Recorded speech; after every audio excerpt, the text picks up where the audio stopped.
Today we're going to talk about El Roy, the character trait that God reveals to us in Genesis 16, verses 11 and 13.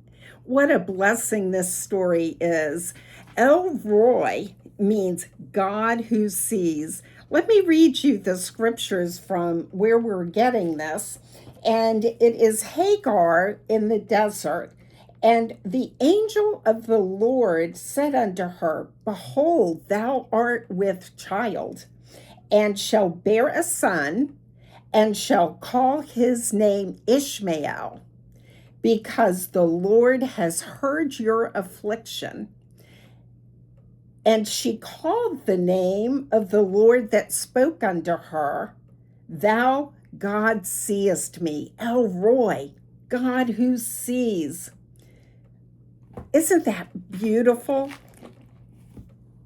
Life is so hard, and we have a deep sense of aloneness when we are suffering that makes it even more difficult to bear.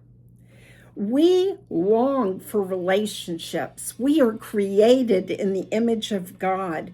And God is in relationship with the Trinity, with his creation, with the angels.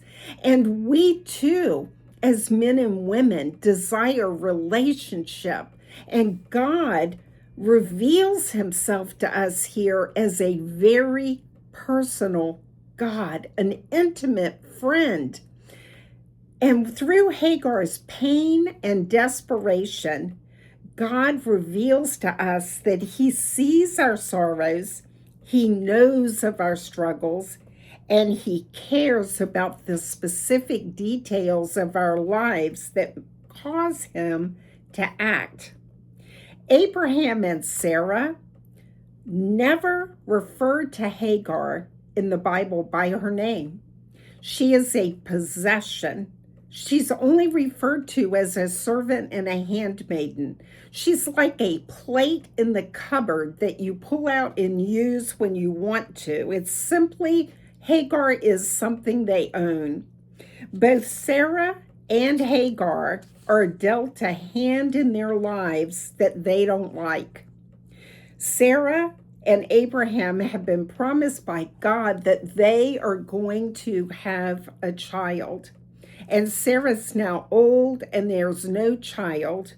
So she takes and says to Abraham, Take my Egyptian servant, Hagar, and get her pregnant, and I'll raise the child as my own. So Hagar is simply a vessel that's going to be used as a surrogate to solve a circumstance for Abraham and Sarah outside of what is God's best. And if we're honest with ourselves, we have to admit that we too respond a lot of times to circumstances in our lives in a way to solve them ourselves that make things even worse.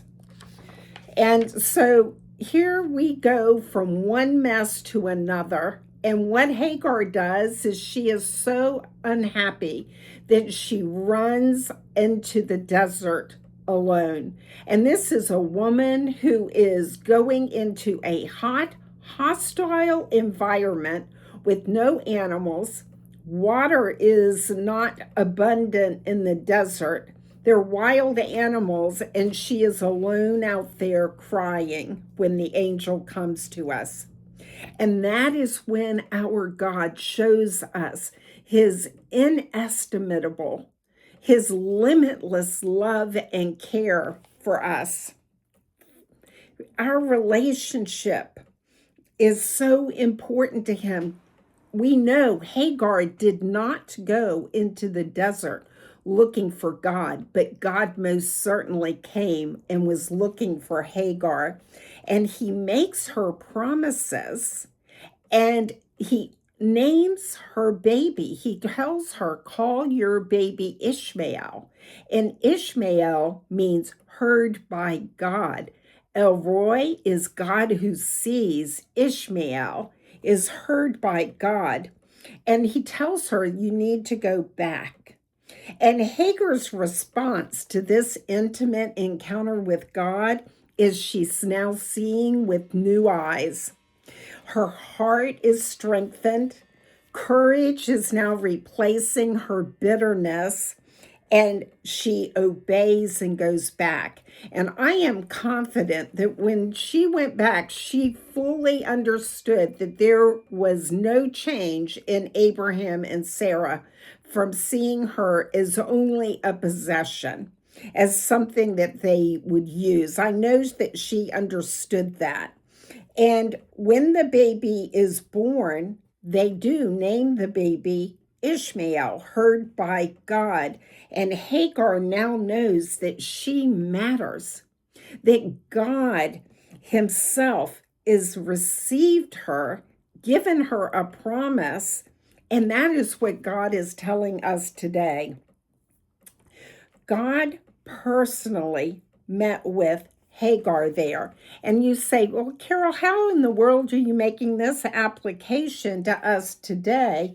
And if you go to Romans 15, chapter 4, verse 4 in chapter 15, it says, for whatsoever things were written aforetime were written for our learning, that we through patience and comfort of the scriptures might have hope.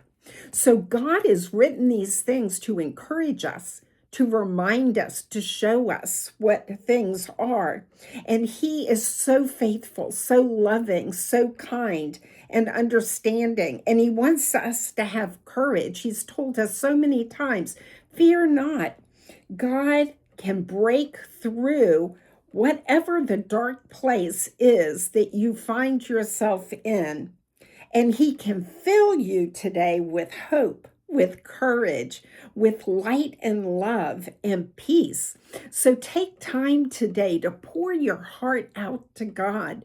Let him know what it is that you are facing and ask him to come alongside you and fix it and replace your fear, your darkness, your bitterness with peace. He says, I love you so much. So be blessed today and let El Roy, the God who sees, come alongside you.